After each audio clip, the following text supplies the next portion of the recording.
नमस्कार विद्यार्थी मित्रांनो, ज्ञानमंदिर हायस्कूल व कनिष्ठ महाविद्यालय आळे, तालुका जुन्नर, जिल्हा पुणे महाविद्यालयातून मी प्राध्यापक ढमाले एस.बी. इयत्ता 11वी मधील सर्व विद्यार्थ्यांचे प्रकरण क्रमांक 2 विदारण आणि विस्तृत झीजच्या व्हिडिओ क्रमांक 3 मध्ये सर्वांचे सहर्ष स्वागत करतो. मित्रांनो, या प्रकरणाचा जो सुरुवातीचा पहिला भाग आपण अभ्यासला, या भागामध्ये आपण विदारण प्रक्रियेविषयी सविस्तर माहिती अभ्यासली, ज्यामध्ये खडकांचे प्रकार, विदारण प्रक्रियेचे प्रकार, विदारण प्रक्रियेवरती परिणाम करणारे घटक. सुरुवातीचा घटक आपण अभ्यासला तो म्हणजे पाणी, दुसरा घटक अभ्यासला तापमान किंवा उष्णता, आणि तिसरा घटक अभ्यासला तो म्हणजे दाब. त्यानंतर आपण विदारण प्रक्रियेच्या प्रत्यक्ष वेगावरती परिणाम करणाऱ्या घटकांचा अभ्यास केला. प्रकरणाच्या दुसऱ्या भागामध्ये आपण विस्तृत झीज या प्रक्रियेविषयी सविस्तर माहिती अभ्यासणार आहोत. या प्रक्रियेचा अभ्यास करताना सुरुवातीलाच आपल्याला एक उपग्रह प्रतिमा दिलेली आहे. मित्रांनो, ही उपग्रह प्रतिमा आपल्याच जिल्ह्यातील म्हणजे पुणे जिल्ह्यातील आंबेगाव तालुक्यामधील माळीण या गावच्या परिसराची आहे. 30 जुलै 2014 रोजी या गावामध्ये जी भूस्खलनाची घटना घडली, त्या घटनेच्या पूर्वीची म्हणजेच 4 नोव्हेंबर 2011 ची एक प्रतिमा आहे, आणि दुसरी प्रतिमा त्या घटनेनंतरची म्हणजेच 2019 ची प्रतिमा आहे. या भागावरती आपल्याला जो पहिला प्रश्न विचारलेला आहे, प्रतिमांचा तौलनिक अभ्यास करून दोन्ही प्रतिमांमधील फरक सांगा, हा पहिला प्रश्न आहे. आता पहा, सुरुवातीची जी प्रतिमा आहे, या प्रतिमेमध्ये आपल्याला या ठिकाणी जो एक वस्तीचा भाग दिसतो आहे, हा वस्तीचा भाग आपल्याला दुसऱ्या प्रतिमेमध्ये मात्र दिसत नाही आहे, आणि पहिल्या प्रतिमेमध्ये आपल्याला जो या ठिकाणचा उंचवट्याचा भाग आहे आणि त्याच्यावरती दिसणारी हिरवळ म्हणजेच या ठिकाणचा जंगलमय प्रदेश जो आहे, तो दुसऱ्या प्रतिमेमध्ये आपल्याला दिसत नाही आहे. याचाच अर्थ दोन्ही प्रतिमांमध्ये हा महत्त्वाचा फरक आपल्याला जाणवतो, तो म्हणजे पहिल्या प्रतिमेमधली लोकवस्ती आणि जंगलमय प्रदेश हा दुसऱ्या प्रतिमेमध्ये दिसत नाही. दुसरा प्रश्न या ठिकाणी आपल्याला विचारलेला आहे, 2019 सालच्या प्रतिमेमधील वायव्य ते आग्नेय या दिशेने जाणारा पट्टा कशाशी संबंधित आहे? तो 2011 मध्ये नसण्याचे कारण काय? पहा, 2019 सालच्या प्रतिमेमध्ये आता ही जी आहे ती आग्नेय दिशा आहे. या आग्नेय दिशा आणि ही वायव्य दिशा आहे. मग आग्नेय वायव्य दिशेने हा जो पट्टा गेलेला आहे, हा जाणारा पट्टा कशाशी संबंधित आहे? या ठिकाणी मी भाग हायलाईट जो करतोय पहा, तर हा पट्टा कशाशी संबंधित आहे असा प्रश्न त्यांनी आपल्याला विचारलेला आहे. आता दुसऱ्या प्रतिमेमध्ये हा जो पट्टा आहे, तो भूस्खलनामध्ये जे गाळाचे वहन झालते, या गाळाच्या वहनामुळे हा पट्टा निर्माण झालेला आहे, आणि त्याला उपप्रश्न आपल्याला विचारलेला आहे की 2011 मध्ये आता ह्या प्रतिमेमध्ये आपल्याला हा पट्टा इथे दिसत नाही आहे, पहा कुठेच आपल्याला हा पट्टा दिसत नाही आहे. तर त्या प्रतिमेमध्ये तो पट्टा न दिसण्याचे कारण काय? तर आपल्याला प्रत्यक्ष ही जी प्रतिमा आहे, ही प्रतिमा 2011 सालची आहे, आणि प्रत्यक्ष जी घटना घडलेली आहे ती 2014 साली घडलेली आहे. याचाच अर्थ 2011 ची प्रतिमा ही घटना घडण्यापूर्वीची आहे.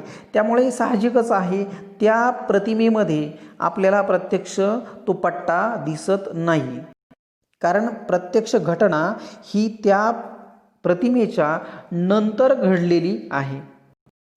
तिसरा प्रश्न जो आपल्याला विचारलेला आहे, या प्रदेशातील आपत्तीला हवामान कितपत जबाबदार असावे?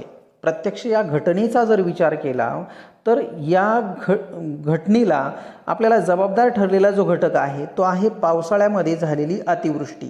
कमी कालावधीमध्ये ढगफुटीसारखी जी घटना घडलेली आहे, त्या कमी कालावधीमध्ये अतिवृष्टी झाल्यामुळे प्रत्यक्ष ही घटना घडलेली पाहावयास मिळते. असे जरी असले तरी प्रत्यक्ष घटना घडण्याला काही मानवी घटकसुद्धा आपल्याला जबाबदार असलेले पाहावयास मिळतात. शेवटचा प्रश्न जो आपल्याला विचारलेला आहे, ही आपत्ती घडून येण्यास अन्य कोणते घटक जबाबदार असावेत? प्रत्यक्ष आपण विचार केला मगाशी सांगितल्याप्रमाणे की या घटनेला जशी या ठिकाणची अतिवृष्टी जबाबदार आहे, तसेच या प्रदेशामध्ये अगोदर झालेली जंगलतोड, आणि जंगलतोडीबरोबरच या क्षेत्रामध्ये लोकांनी बांध घालून प्रत्यक्षाची पायऱ्या पायऱ्यांची शेती केलेली होती. ही शेती ज्या वेळेला अतिवृष्टी झाली त्यावेळेला या शेतीमध्ये रिकामी झालेली जी मृदा आहे ती मृदा ही त्या चिखलामध्ये परावर्तित होऊन म्हणजे पाणी त्यामध्ये जे मिसळले त्यामुळे प्रत्यक्ष चिखलामध्ये रूपांतरण झाले आणि पाण्याबरोबर हा सगळा पायऱ्या पायऱ्यांच्या शेतीचा जो भाग आहे तो खाली घसरत आलेला आपल्याला पाहावयास मिळतो. आणि त्यामुळे प्रत्यक्ष मानवी घटक या ठिकाणी या घटनेला सर्वात महत्त्वाचा जबाबदार ठरणारा घटक सांगता येईल. म्हणजेच हवामानाइतकेच या प्रदेशामध्ये मानवी घटक या घटनेला जबाबदार असलेले पाहावयास मिळतात.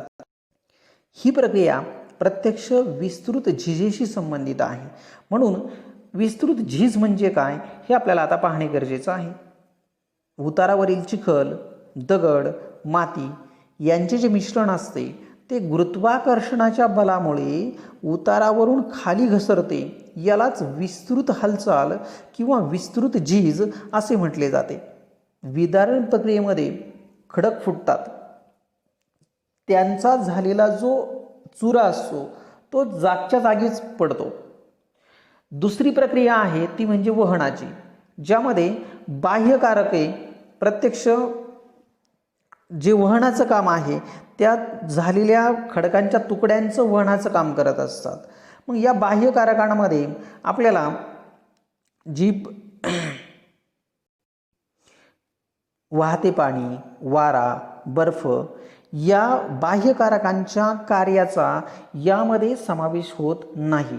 म्हणजेच या ठिकाणी जी वहनाची प्रक्रिया घडते आहे, आता वहनाची प्रक्रिया म्हणण्यापेक्षा जे विदारित पदार्थ आहेत चिखल, दगड, माती हे मिश्रण हे उतारावरून खाली घसरण्याची जी प्रक्रिया आहे ह्या प्रक्रियेला केवळ आणि केवळ गुरुत्वाकर्षण बल जबाबदार असते. प्रत्यक्ष बाह्यकारकांच्या कार्याचा, त्यांच्या सहकार्याचा या विस्तृत झीज प्रक्रियेमध्ये समावेश होत नाही. आणि म्हणूनच विदारण आणि वहन यांच्या दरम्यानची जी प्रक्रिया आहे ती म्हणजे विस्तृत झीज असं म्हणायला हरकत नाही. उतारावरून विदारित पदार्थांची हालचाल संत अथवा वेगाने झालेली पाहावयास मिळते. वेगाने अथवा अचानक हालचालीमुळे आपल्याला आपत्ती निर्माण झालेल्या पाहावयास मिळतात. आणि त्यातीलच एक आपत्ती म्हणजे माळीण दुर्घटना या ठिकाणी आपल्याला सांगतात. पुढचा भाग आहे विस्तृत झीजेची कारणे. असे कोणते घटक आहेत जे विस्तृत झीजेला कारणीभूत ठरतात? त्यातील पहिला जो घटक आहे तो आहे भू उठाव अथवा उतार. विस्तृत झीजेच्या घटना ह्या केवळ डोंगराळ, पर्वतीय, पठारी व तीव्र उताराच्या भागामध्येच वेगाने घडतात. तर मंद उतारावर या प्रक्रियेचा वेग खूपच कमी असतो. उताराचा भूपृष्ठाशी होणारा जो कोन असतो तो जसा जसा वाढत जातो तसतसा या प्रक्रियेचा वेग देखील वाढत जातो. उताराचा भूपृष्ठाशी होणारा कोन म्हणजे काय तो भाग या ठिकाणी आपण पाहूया. आता या ठिकाणी आपल्याला समोर एक भूपृष्ठ दिसते आहे. आता या ठिकाणी हा एक उतार आहे आणि हा दुसरा उतार आहे. या ठिकाणी इथे हा होणारा भूपृष्ठाशी होणारा कोन आणि इथे होणारा भूपृष्ठाशी कोन यांचा जर विचार केला तर या ठिकाणी होणारा भूपृष्ठाशी जो कोन आहे तो मोठा आहे.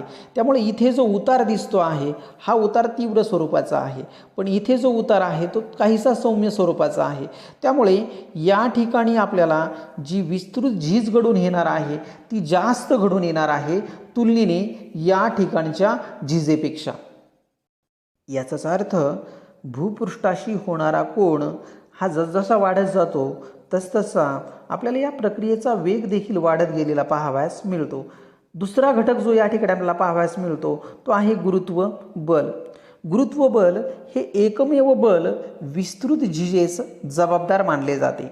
इतर बाह्यकारकांच्या मदतीचा या प्रक्रियेमध्ये समावेश केला जात नाही.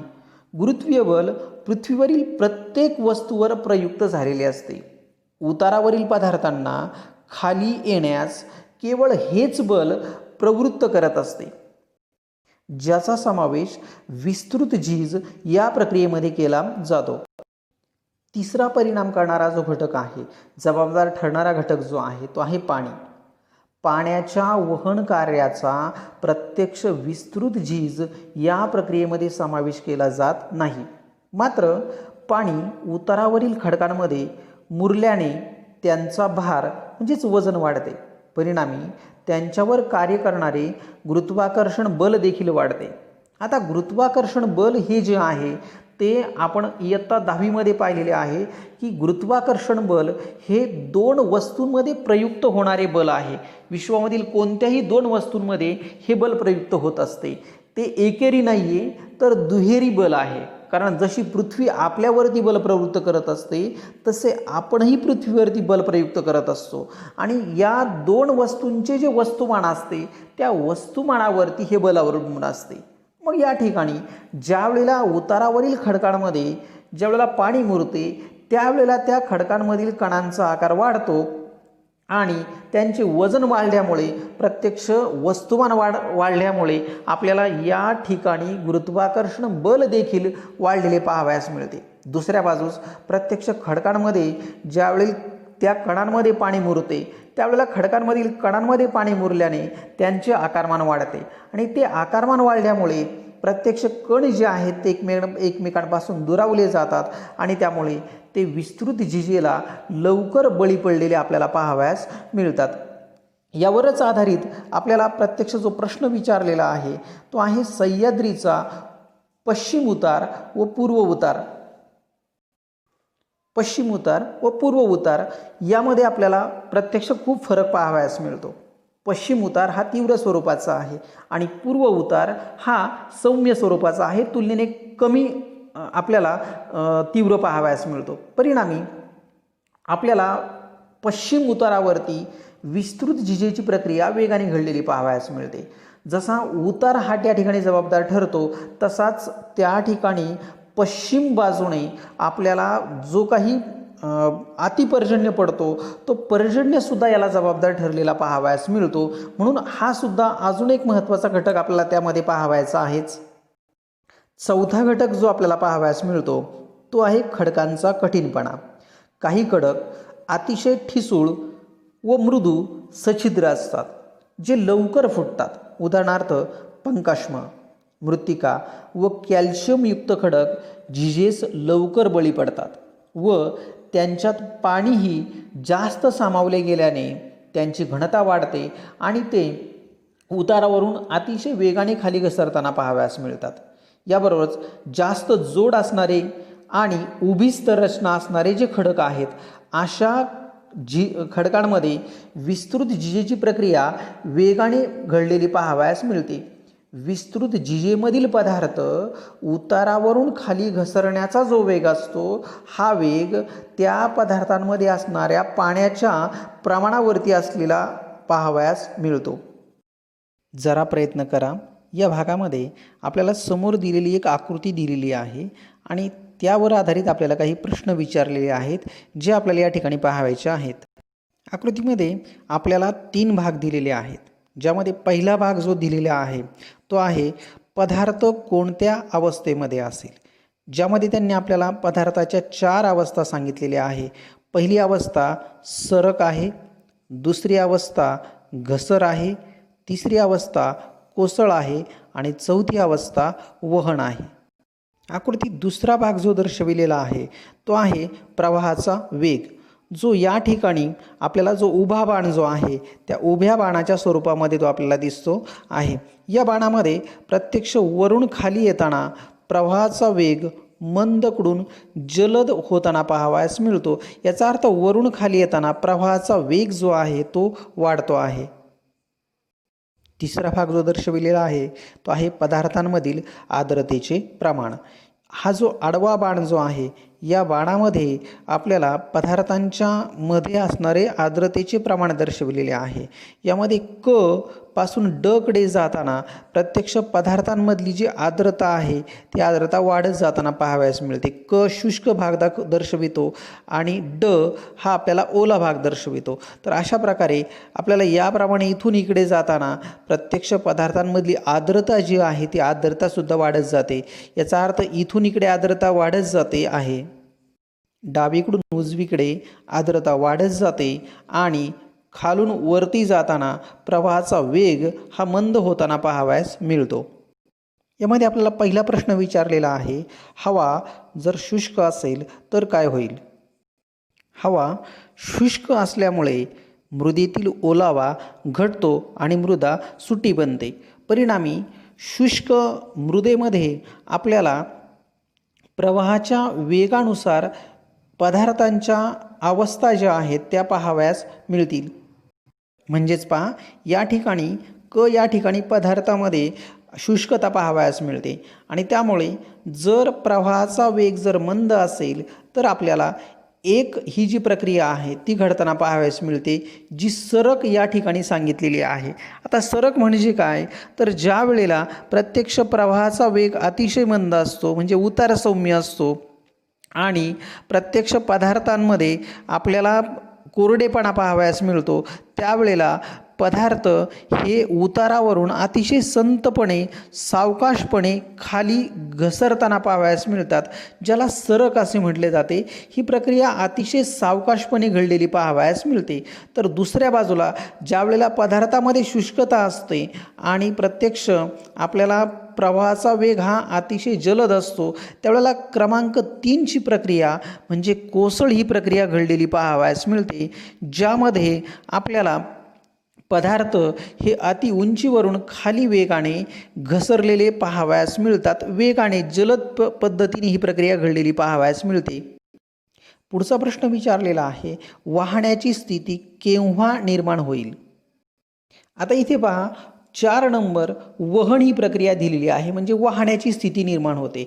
आता वाहण्याची स्थिती कधी निर्माण होईल, तर पहिली गोष्ट पदार्थांमध्ये ओलेपणा जास्त असेल, म्हणजेच ज्या वेळेला पदार्थांमध्ये आर्द्रता जास्त असते, ओलेपणा जास्त असतो, ते जलसंपृक्त असतात आणि त्याच वेळेला प्रत्यक्ष या ठिकाणी प्रवाहाचा वेग हा जलद असतो, त्यावेळेला आपल्याला प्रत्यक्षपणे ही 4 नंबरची वहनी प्रक्रिया झालेली पाहावयास मिळते.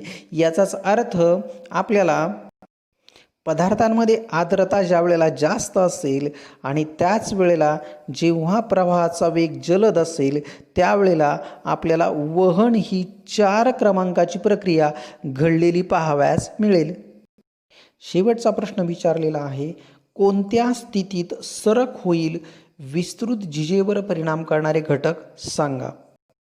आता प्रत्यक्ष पहा, या ठिकाणी सरक ही प्रक्रिया 1 क्रमांकाची प्रक्रिया आपल्याला पाहायची आहे, ती कोणत्या स्थितीमध्ये घडते आहे. मग ज्या वेळेला प्रवाहाचा वेग अतिशय मंद असतो आणि त्याचबरोबर ज्यावेळेला आर्द्रता ही अतिशय कमी असते, त्यावेळेला आपल्याला क्रमांक 1ची सरक ही प्रक्रिया घडते. म्हणजेच ज्यावेळेला पदार्थामध्ये आर्द्रता कमी असते तो शुष्क असतो आणि प्रवाहाचा वेग हा मंद असतो, त्यावेळेला आपल्याला पदार्थ उतारावरून अतिशय सावकाशपणे घसरताना पाहावयास मिळतात, ज्याला सरक असे म्हटले जाते. आता विस्तृत झिजेवर परिणाम करणारे घटक सांगा हा जो उपप्रश्न त्यात विचारलेला आहे, यामध्ये प्रत्यक्ष उतारावरील पदार्थांचे स्वरूप, उतारावरील पदार्थांचा भार व हवामान या घटकांचा विस्तृत झिजेवर परिणाम होताना पाहावयास मिळतो, जे आपण पुढे पाहणार आहोतच. विस्तृत झीज ही 4 स्वरूपात घडून येत असते. म्हणजे विस्तृत झीज घडताना आपल्याला जे 4 प्रकार आहेत त्या 4 प्रकारापैकी कोणत्याही एका प्रकारच्या स्वरूपात ही झीज आपल्याला घडून येताना पाहावयास मिळते. यातील पहिला जो प्रकार आहे तो आहे कोसळणे. यामध्ये खडक किंवा त्या खडकांचा जो विदारित झालेला जो अवसाद असतो तो जास्त उंचीवरून खाली पडताना पाहावयास मिळतो, ज्याला कोसळणे असे म्हटले जाते. तर दुसरी प्रक्रिया आहे वाहणे.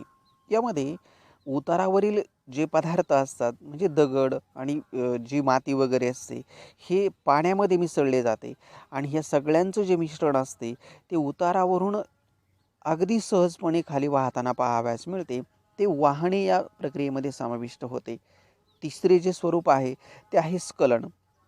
ज्यावेळेला उतार हा निसरडा असतो त्यावेळेला निसरड्या उतारावरून माती किंवा खडक हे अचानक त्या घसरड्या स्वरूपामुळे अचानक खाली कोसळताना पाहावयास मिळते, घसरताना पाहावयास मिळते, तेव्हा त्याला स्खलन असे म्हटले जाते.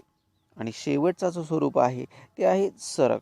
ज्यामध्ये आपण मगाशीच पाहिलं उतार मंद असतो आणि मंद उतारामुळे अतिशय सावकाश खडकांचे जे कण असतात ते सावकाशपणे खाली घसरताना पाहावयास मिळतात. त्यास सरक असे म्हटले जाते. पण मगाशीच पाहिले विदारित पदार्थांचा जो वाहण्याचा वेग जो असतो हा त्याच्यातील पाण्याच्या प्रमाणावर अवलंबून असतो.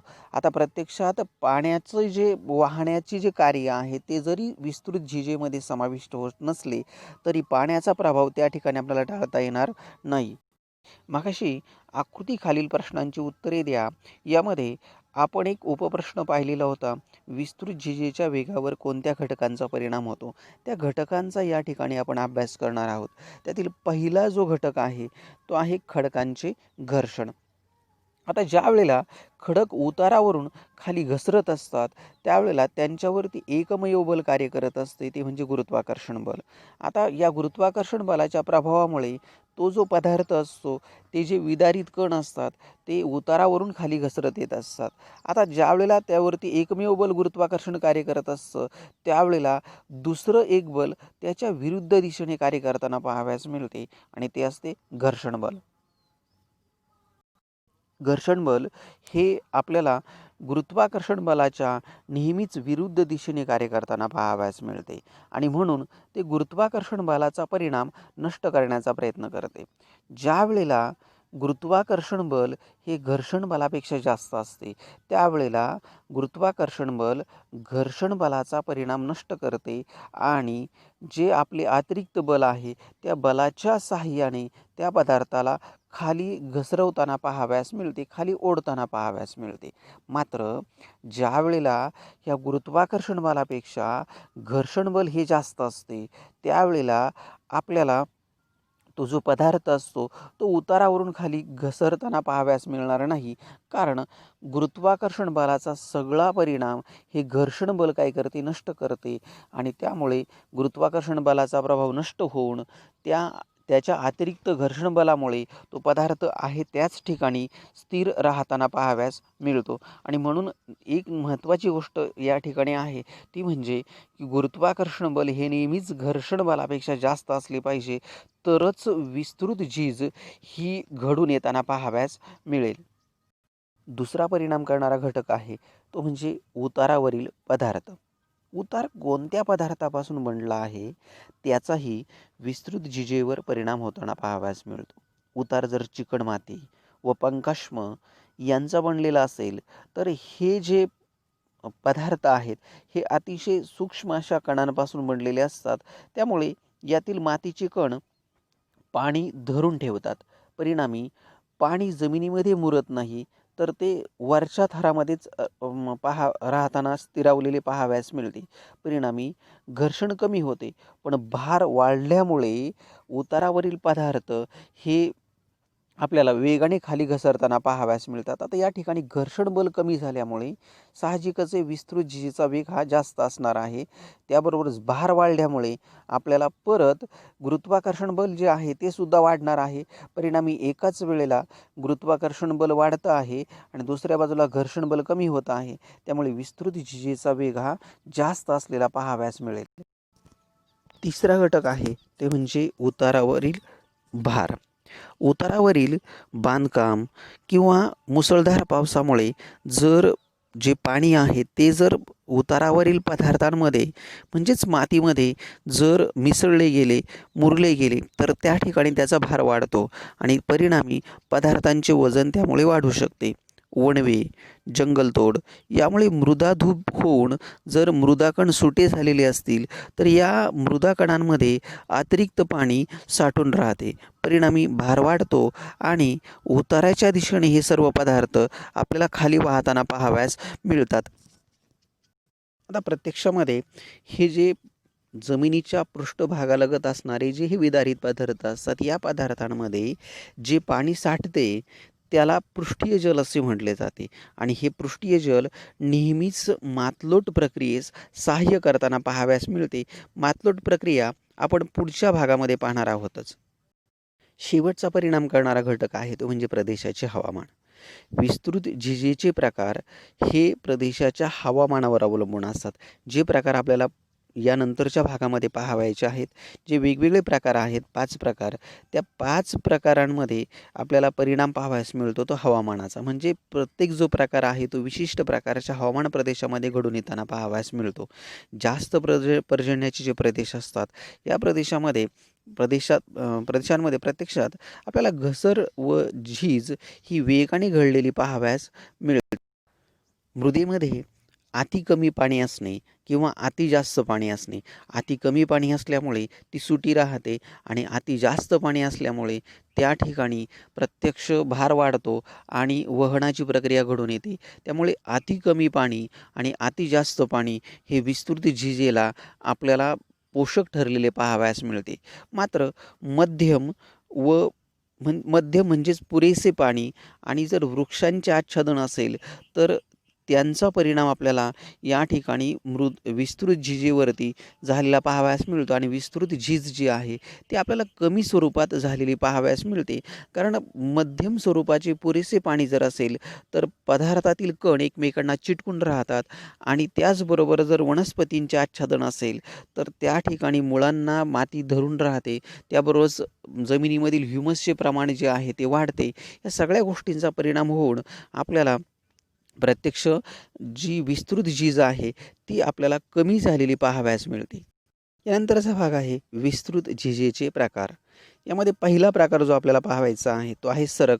याच्याबद्दल आपण अगोदरही माहिती आता पाहिलेली आहे. ज्या वेळेला प्रत्यक्ष भूपृष्ठाचा जो उतार असतो तो अतिशय सौम्य असतो, त्यावेळेला जे उतारावरील विदारित पदार्थ असतात, मातीचे कण जे असतात ते प्रवाहाच्या दिशेने आपल्याला उताराच्या दिशेने खाली सरकताना अतिशय सावकाशपणे सरकताना पाहावयास मिळतात. आता ही प्रक्रिया प्रत्यक्ष डोंगराच्या माथ्याकडील किंवा पायथ्याकडील दोन्ही भागांमध्ये अतिशय सावकाशपणे घडून येताना पाहावयास मिळते. आता या ठिकाणी आपल्याला जी आकृती दिलेली आहे त्या आकृतीमध्ये पहा, सरक ही प्रक्रिया इथे माथ्याकडील आणि या ठिकाणी पायथ्याकडील दोन्ही भागांमध्ये आपल्याला झालेली पाहावयास मिळते आहे. दुसरा जो प्रकार या ठिकाणी आपल्याला पाहावयास मिळतो तो आहे दरड कोसळणे. आता ही प्रक्रिया नेहमीच आपल्याला खडकाळ जे प्रदेश असतात या खडकाळ प्रदेशांमध्ये घडलेली पाहावयास मिळते. आपल्याला ज्या आकृत्या दिलेल्या आहेत त्या आकृत्यांमध्ये ही आकृती जी आहे त्या आकृतीमध्ये पण आपल्याला खडकाळ प्रदेश दिलेला आहे आणि या खडकाळ प्रदेशामध्ये कड्याकडची जी बाजू असते त्या कड्याकडच्या बाजूने खडक अतिशय वेगाने खाली कोसळताना पाहावयास मिळतात.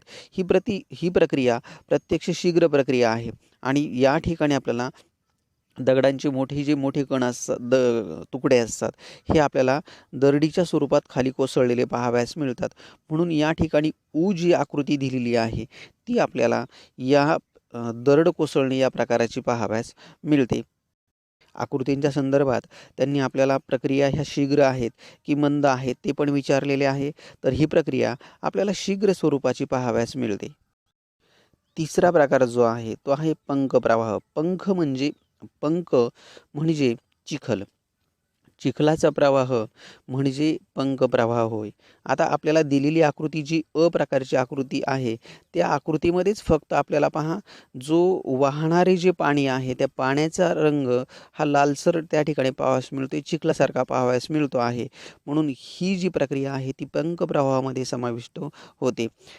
उतारावरील ज्या वेळेला माती जी असते ती माती पाण्याने जलसंपृक्त असते, त्यावेळेला ज्या वेळेला पाणी वाहते त्यावेळेला त्या पाण्याबरोबर तो चिखलसुद्धा त्या पाण्याबरोबर वाहताना पाहावयास मिळतो. आता ही प्रक्रिया कदाचित संत पण असू शकते, संत किंवा मंद असू शकते. याबरोबर डोंगराळ प्रदेशामध्ये ही प्रक्रिया आपल्याला ज्या वेळेला वातावरण हे आर्द्र असते त्या आर्द्र प्रकारच्या वातावरणामध्ये ही प्रक्रिया आपल्याला घडलेली पाहावयास मिळते. चौथा जो प्रकार आलेला आहे तो मातलोट. मगाशी जी या प्रक्रियेचा उल्लेख आपल्याला आलेला होता, या प्रकारामध्ये ही जी प्रक्रिया घडते ही प्रक्रिया सामान्यतः जे अल्पाईन किंवा उपहिमनदीय क्षेत्र असतात या क्षेत्रामध्ये घडून आलेली पाहावयास मिळते. जी आकृती आहे त्या आकृतीमध्ये आपल्याला प्रत्यक्ष ही जी वने दिसतात ते म्हणजे जी वृक्ष दिसतात ते अल्पाईन प्रकारचे वृक्ष आहेत. तर या ठिकाणीच आपल्याला या एकमेव आकृतीमध्ये आपल्याला अशा प्रकारचे जे वृक्ष आहे ते दिलेले आहेत. मग ज्या वेळेला सौम्य उतार असतो आणि या अल्पाईन किंवा उपहिमनदीय क्षेत्रामध्ये मृदा डोंगरावरून संत गतीने सरकते, यालाच आपण मातलोट असे म्हणतो. आता ही प्रक्रिया सर्व प्रक्रियांमध्ये अतिशय सावकाशपणे घडणारी प्रक्रिया आहे. जसा हिमनदीचा वेग असतो, त्या हिमनदीच्या वेगाप्रमाणेच या ठिकाणी ही प्रक्रिया आपल्याला इतकी सावकाश घडताना पाहावयास मिळते, की वर्षाला फक्त काही मिली किंवा सेंटीमीटरमध्ये आपल्याला हा वेग पाहावयास मिळतो. शेवटचा जो प्रकार दिलेला आहे तो भूस्खलन आहे. यामध्ये माती, दगड, डबर हे सर्व एकत्रित उताराच्या दिशेने अचानक आपल्याला सरकताना पाहावयास मिळतात. ज्याला भूस्खलन असे म्हटले जाते. मध्यम किंवा तीव्र स्वरूपाची जी उतार असतात, या तीव्र उतारांवरती आपल्याला ही प्रक्रिया घडलेली पाहावयास मिळते. या ठिकाणी आपल्याला खाली घसरलेले जे पदार्थ आहेत, हे पदार्थ पहा आपल्याला सगळे एकत्रित असलेले पाहावयास मिळतात. ज्यामध्ये आपण पहा माती आहे, खडक आहेत, डबर जे आहे. आता हे सगळे विदारित पदार्थ एकदम खाली घसरताना पाहावयास मिळतात. म्हणून याला भूस्खलन असे म्हटले जाते. शेवटच्या भागामध्ये आपल्याला विदारण आणि अपक्षरण ह्या दोन प्रक्रियांमधील फरक विचारलेला आहे. विदारण प्रक्रियेला अपक्षय असे म्हटले जाते. अपक्षय आणि अपक्षरण ह्या दोन वेगवेगळ्या प्रक्रिया आहेत. आता विदारण आणि अपक्षरण यामध्ये काय फरक आहे? त्यांनी आपल्याला काही मुद्दे दिलेले आहेत. त्या मुद्द्यांच्या आधारे आपण त्यातला फरक या ठिकाणी पाहणार आहोत. आता व्याख्यांचा जर विचार केला तर विदारणाच्या व्याख्येमध्ये आपण पाहिलं, ऊन, वारा, पाऊस यांच्या प्रभावामुळे खडकांचे होणारे जे विलगीकरण म्हणजेच तुकडीकरण जे आहे व विघटन म्हणजेच विदारण होय. म्हणजे ज्यामध्ये कायिक आणि रासायनिक विदारणाचा आपण समावेश केलेला होता. अशी जी विलगीकरणाची आणि विघटनाची प्रक्रिया विदारणामध्ये समाविष्ट होते. तर अपक्षरणाची जर व्याख्या विचारात घेतली तर अपक्षरण हे पूर्णपणे बाह्यकारकांच्या कार्याशी संबंधित आहे. विदारण कार्य हे खडकांच्या तुटण्याशी संबंधित आहे. खडक जागेवर तुटतात. मात्र अपक्षरण हे जे कार्य आहे ते बाह्यकारकांच्या कार्याशी संबंधित आहे. नद्या, हिमनद्या, वारा ही जी बाह्यकारकं असतात, या बाह्यकारकांची गती जी असते ती गती जितकी जास्त असेल तितकी त्यांच्यामध्ये असणारी गतिज ऊर्जा जास्त असते आणि त्यामुळे ती गतिज ऊर्जा आणि त्या गतिज ऊर्जेच्या प्रभावामुळे ज्यावेळेला खडकांचा पृष्ठभाग हा घासला जातो आणि घासून तो ज्यावेळेला तुटतो त्यावेळेला त्या प्रक्रियेचा समावेश अपक्षरणामध्ये समाविष्ट झालेला पाहावयास मिळतो. आता दुसरा मुद्दा त्यांनी सांगितलेला आहे की कारक कोणती आहेत, म्हणजे कोणती कारके त्याला जबाबदार ठरतात. आता विदारणाला आपण पाहिलं तापमान, पाणी, दाब हे वातावरणीय घटक हे याला विदारणाला कारणीभूत ठरलेले पाहावयास मिळतात. तर अपक्षरणाची जी कारके आहेत, आपले पुढचे प्रकरण अपक्षरण कारके हे आहे, ज्यामध्ये आपल्याला या कारकांचा अभ्यास करायचा आहे. मग नद्या, हिमनद्या, वारा, सागरी लाटा, भूमिगत पाणी यासारखी अपक्षरणाची कारके आहेत. आता पुढचा मुद्दा त्यांनी दिलेला आहे तो म्हणजे विदारणाची आणि अपक्षरणाची निष्पत्ती काय आहे, म्हणजे परिणाम काय होतात. आता विदारणामध्ये आपण पाहिले खडकांचे आहे त्याच जागी विलगीकरण किंवा विघटन होते, ही त्याची निष्पत्ती आहे. तर अपक्षरणामध्ये खडकांचे घर्षण जे आहे ते घर्षण होऊन खडक तुटतात व त्यांचा जो अवसाद असतो तो अवसाद वहन प्रक्रियेमध्ये आपल्याला वाहून गेलेला पाहावयास मिळतो. अपक्षरणामध्ये आपल्याला खडक तुटणे आणि वहन ह्या दोन प्रक्रिया एकाच वेळेला घडलेल्या पाहावयास मिळतात. आता त्यांनी पुढचा जो मुद्दा दिलेला आहे, विदारणाची उदाहरणे सांगा आणि अपक्षरणाची उदाहरणे सांगा. आता विदारणाच्या उदाहरणांचा जर विचार केलात तर आपण पाहिलेलं आहे लोहयुक्त खडक भस्मीकरणातून फुटतात, तांबडे होतात. त्याबरोबरच दख्खनच्या पठारावर तयार होणारे जे घुमट आहेत, म्हणजे आता त्यामध्ये आपण जी अपवर्णन प्रक्रिया पाहिलेली होती, त्या अपवर्णन प्रक्रियेमध्ये आपल्याला अशा प्रकारचे घुमट तयार झालेले पाहावयास मिळतात. मग ही जी उदाहरणं आहेत ती विदारणाची उदाहरणे आहेत. तर दुसऱ्या बाजूला नद्या, हिमनद्या यांनी तयार केलेल्या दऱ्या, वाळवंटामध्ये वाऱ्याने तयार केलेले भूछत्र खडक, सागरी किनाऱ्यावरती आढळणाऱ्या सागरी गुहा किंवा कडे ज्या सागरी लाटांनी तयार केलेल्या असतात, हे सगळे परिणाम, ही सगळी उदाहरणे आपल्याला बाह्यकारकांची म्हणजेच अपक्षरण कार्याची पाहावयास मिळतात. तर अशा प्रकारे आपल्याला त्यांच्यातील हा जो फरक आहे तो सांगता येईल. या ठिकाणी आपले हे प्रकरण संपलेले आहे. आपल्याला व्हिडिओ जर आवडला तर नक्कीच शेअर करा, नक्कीच सबस्क्राईब करा. धन्यवाद. Thank you for watching.